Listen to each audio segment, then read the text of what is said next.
So why it's better for learning. So new learners struggle with the messy mix of letters, sharps, flats, theory, exceptions. So this is the thing that, again, kind of bothers me. It looks to me like this is bureaucratic, just mumbo jumbo. Now, I'm thinking about it wrong. That's just the way it happened to grow up over time. And it's not like an elite club thing, but it looks like an elite club thing, right? It looks like a thing we're putting a barrier to entry by putting up things that are more complicated than they need to be, and you've got to jump through the hurdles if you want to join the club. And I don't like that. It should be you want more people to understand it, the better, and that will result in it'll be better. The number system cuts through confusion. So there are 12 notes, not 7 letters, and a dozen modifications. So obviously, just learning this, like, it's ridiculous. There's 12 notes. Like, there's not 12 notes plus you got to know if there's a sharp and flat, plus you got to know if you're going up versus down. Like, that's ridiculous. I mean, like, the added complication that is included just on the baseline level of learning it seems kind of silly. Now, I'll get into possibly why that happened historically shortly. So it's a clean circle, not a tangle of inharmonics and historical leftovers. So kids learning math can use the same skills to understand intervals, chords, and scales. So again, the Greeks used to do this. The ancient Greeks would say music is fundamental to education. It's something everybody should kind of learn to be well-rounded or whatever. And like I say, why would that be the case? It's because you have logical relationships. It's basically ratios that you're dealing with different pitches, which translates into math beautifully, particularly if we use a numbering system, right? So we started with, so how did this happen? So I'm going to think that the primary instrument that we were using back in the day is going to be a piano, right? Now, why did we shape the piano the way we did? We're probably saying, we were dealing with vocal sound before that, you would think. And then we're like, we can build everything out in one key as our main key to simplify things. So if I'm trying to simplify things and I don't have a lot of resources, I don't have a computer, I don't have multiple instruments, no one's learning how to play a guitar that's too complicated looking at the time or whatever, we're just going to make a piano that lists it out like a keyboard, and it lists out the one key, meaning the 7 notes in the key of C. That's really cool because if you play a piano, then you can play, just playing in the key of C, all of the white notes, you can come up with a lot of cool stuff because that is one diatonic key with just those notes, and all the notes that you play should sound good.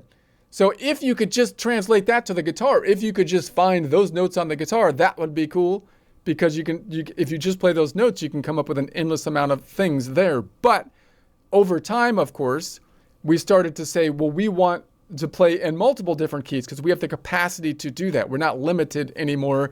We've got things that we can learn on the internet, different ways to learn things. So it used to be, you would think, we're going to teach people how to play in one key, and then if they want to expand from there, we'll teach them the other stuff, and so on and so forth.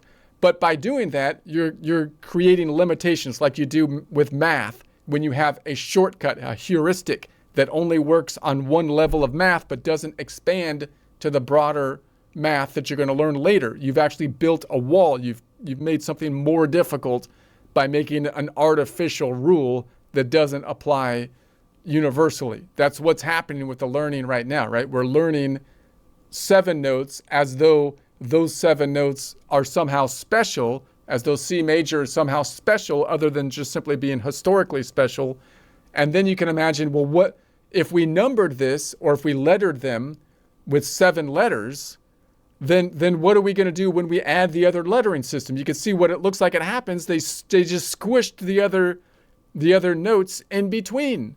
So that with the numbering system, this would be just like if you were doing accounting and you came up with a chart of accounts, but you numbered them 1 through 10, and then you said, oh no, I need to put something in between the 1 and the 2. What am I going to do? I have to name it like 1.5. I didn't leave any room, except they did it with letters. So you got A and the B. what am I going to put in between? I'd have to put A.5, right? That doesn't make, so you see, and then, so, but then they said, well, I can't call it A.5 because it's right in between. Because if I went the other way, it's just as close to a B as it is to the A. So why would I call it an A.5 and not a B-5 or something like that?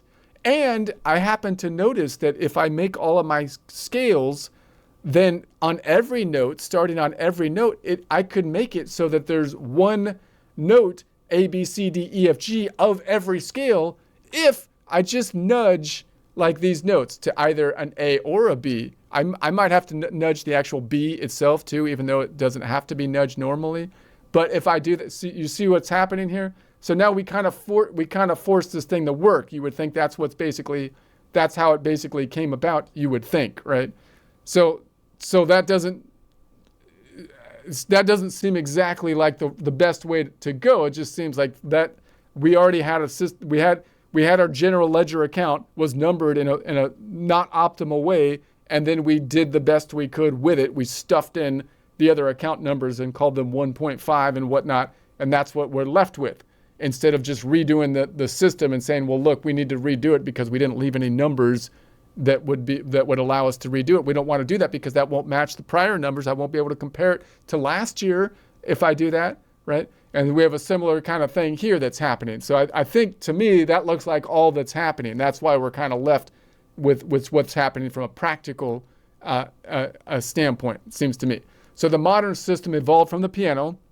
It was easiest to name the white keys, right? We just named the white keys, and the sharps and flats were tacked on as black keys. So they were kind of put into the middle. Now, again, in reality, there's no difference between any of the keys. They're all equal, you would think, from a modern standpoint. There's not one key that's like somehow better just like naturally than the other keys. It's kind of like physics, where we're saying the perspective that we're looking at is the right perspective. But no, the perspectives are all relative. You should be able to look from every other perspective. The way you're approaching the problem is being biased towards a particular kind of perspective. It should all be even, right? All the keys should be even, right? Now, on the piano, there's logistical issues. You don't want all the keys the same size because then your hand's not big enough to stretch. But even then, you would think, like, which keys should be shrunk, which keys, it's kind of random the way that happened, right? They kind of came up with, we're going to make the piano in one key, and then we're going to stick in the other keys in a way that it doesn't make the fingers have to stretch too far, right? Is that the most optimal thing? I don't know. I don't want to get into that. Piano's not my instrument, but there it is. So music theory developed backward from the physical layout of the keyboard. So you can see, like, again, does that sound like it's the most efficient way to build it? Like there was some magic way that they discovered like something that's better than the most, like the simplest system? Or does it just sound like they just were building on top of what they already have, like having a general ledger account that didn't have any space when you started adding more accounts to it, so you had to start adding funny account numbers? Okay.